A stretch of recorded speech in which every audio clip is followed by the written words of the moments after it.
Okay sir, ఇప్పుడు okay, clarity ఉంది sir. మీకు డాక్టర్ విజయబాబు గారికి, పెద్దలందరికీ కూడా నమస్కారం. ముందుగా ఇన్స్పైట్ ఆఫ్ ఆల్ ఈ హల్లాగుల్లా, తర్వాత కాన్స్పిరసీ థియరీలు, కోర్టులకు వెళ్ళటాలు, గొడవలు చేయటాలు ఇవన్నీ పక్కన పెట్టేస్తే భారతదేశంలో ఎలక్షన్స్ ఫ్రీ అండ్ ఫెయిర్గా, చక్కగా, పీస్ఫుల్గా జరగగలవు, జరుగుతాయి, జరుగుతున్నాయి. ఈసారి మళ్ళీ ఇంకొక ఉదాహరణ మన ప్రభుత్వాలు చేపట్టగలిగింది. కాబట్టి we are a very thriving democracy. దాంట్లో ఎవరికి ఎలాంటి అనుమానాలు ఉండాల్సిన అవసరం లేదు. ఇప్పుడు ఈ పర్టికులర్ ఎలక్షన్స్ రిజల్ట్స్లోకి వస్తే వెస్ట్ బెంగాల్ ఇప్పుడు మాట్లాడారు సాయి గారు. ఏమైంది వెస్ట్ బెంగాల్లో?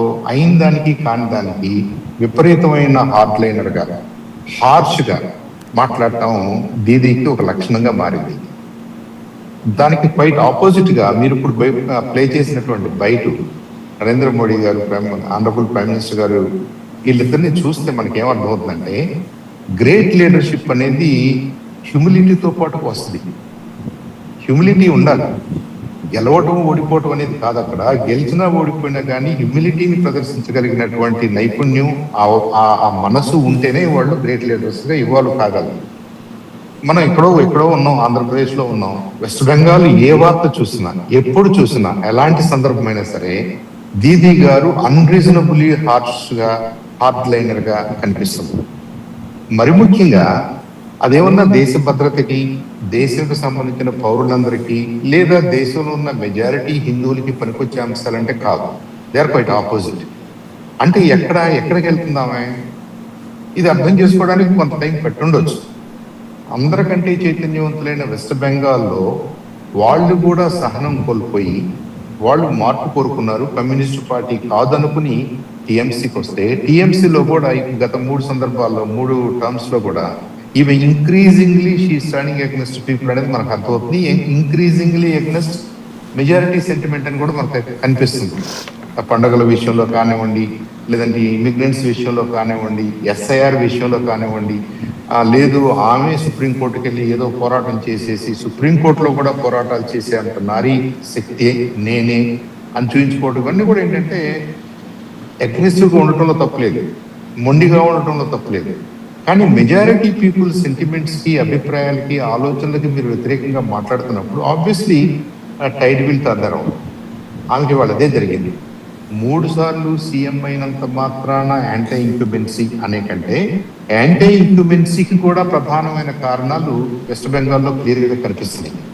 దానికి ఆల్టర్నేటివ్ బీజేపీ ప్రపోజల్ కూడా క్లియర్గా కనిపిస్తుంది. బీజేపీ లీడర్షిప్ కూడా ఆ క్లారిటీ ఇవ్వగలుగుతుంది. ఆ పర్సనాలిటీస్ కూడా ఇవాళ వెస్ట్ బెంగాల్ ప్రజలు చూశారు.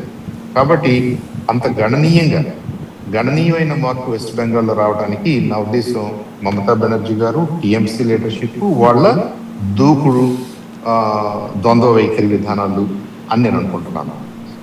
I think it's fully justified. West Bengal ప్రజల ఆకాంక్షలు నెరవేరినట్టుగానే మనం చూడాలి. అలాగే తమిళనాడు డెఫినెట్గా is an eye opener for all of us. ఎందుకు ఐ ఓపెనర్ అంటే, మొదటి నుంచి కూడా ద్రవిడ మూవ్మెంట్ అను మాట్లాడుతూ, మేము ద్రవిడులము, ద్రవిడ రాజకీయాలు అని మాట్లాడుతూ, డిఎంకే కానివ్వండి, ఏఐడిఎంకే కానివ్వండి, నేషనల్ పార్టీస్ అండదండలతోటి ఒకసారి మీరు ఒకసారి మేము అన్నట్టుగా చేసుకుంటూ వచ్చింది. ఇన్ ద ప్రాసెస్ నేషనల్ పార్టీసే దెబ్బతినే అక్కడ. ఇప్పుడు ఈ అవకాశాన్ని విజయ్ గారు అందిపుచ్చుకున్నారని మనం అనుకోవాలి. ఇక్కడ డిఎంకే ఒక రకంగా మెజారిటీ పాపులేషన్ సెంటిమెంట్స్ని దెబ్బకొడుతుంది. రాబోతున్న నెక్స్ట్ లీడర్ డిఎంకే నుంచి అనుకున్నటువంటి స్టాలిన్ గారి అబ్బాయి హిందూ ధర్మాన్ని వైరస్తో పోల్చాడు. కాబట్టి ఎంత ద్రవిడియన్స్ అనుకున్నా, ఎంత ఏమనుకున్నా కానీ భారతదేశం నలుమూలలో ఉన్న ప్రజానీకంలో ఎక్కడో ఒక చోట ఆ హిందూ భావన అనేది ఉండకపోదు కదా. వాళ్ళందరూ కూడా ఐ థింక్ ఈ 5 సంవత్సరాల్లో వాడినటువంటి పరుష పదజాలం కరుణానిధి గారి టైంలో కానివ్వండి, అంతకు ముందు కానివ్వండి, ఎవరు వాడలేదు. వాళ్ళు వాడారు. ఎలా వాడారు? అప్పర్ క్యాస్ట్లు, లోవర్ క్యాస్ట్లు, ఈ ఒకళ్ళనొకళ్ళు అణుచుకోవటం, ఈ అణగారిన వర్గాలను పైకి తీసుకురావటం, ఇలాంటి మాటలు మాట్లాడారే కానీ మీరు అవుట్ రైట్గా హిందూ ధర్మాన్ని గురించి మాట్లాడటం, టెంపుల్స్ గురించి మాట్లాడటం, దీన్ని వైరస్తో పోల్చడం ఎవరు చేయలేదు. To my knowledge. కాబట్టి అక్కడ కూడా I think change was inevitable. ఈ చేంజ్ ని ఎవరు అందిపుచ్చుకున్నారన్నప్పుడు ఏఐడిఎంకేకి డిఎంకే కాదు అనుకున్నప్పుడు ఐ థింక్ టీవీకే ఒక మంచి ఆల్టర్నేటివ్ గా కనపడింది. ఆయన తమిళ ఎజెండాతో రావచ్చేమో కానీ డిఎంకే ఏఐడిఎంకే లాంటి ద్రవిడియన్ హార్డ్ లైనర్ గా ఆయన కనపడలేదు, యాంటీ నేషనలిస్ట్ గా ఏమీ కనపడలేదు. ఆయన ఎక్కడ కూడా కాంట్రవర్సీస్ లేకుండా తనంతట తను ఈ మార్పు కోరుకుంటున్న వాళ్ళకి మాత్రం ఒక లీడర్షిప్ ని ఇవ్వగలను అనే కాన్ఫిడెన్స్ ఇవ్వగలిగాడు. I think it's a notable win. Vijay garu election definite గా మనందరం కూడా అర్థం చేసుకుని స్టడీ చేయాల్సినటువంటి ఒక కేస్ స్టడీగా మనం తీసుకోవడానికి అవకాశం ఉంది. ఇక కేరళ అన్నారు ఎల్డిఎఫ్ కాదంటే యూడిఎఫ్. ఎల్డిఎఫ్ 2 times అయిపోయింది, వాళ్ళకున్న ప్రాబ్లమ్స్ వాళ్ళకున్నాయి, కరప్షన్ ఛార్జెస్ ఎల్డిఎఫ్ ను కూడా తాకినాయి, సీఎం గారి కుటుంబాన్నే తాకినాయి.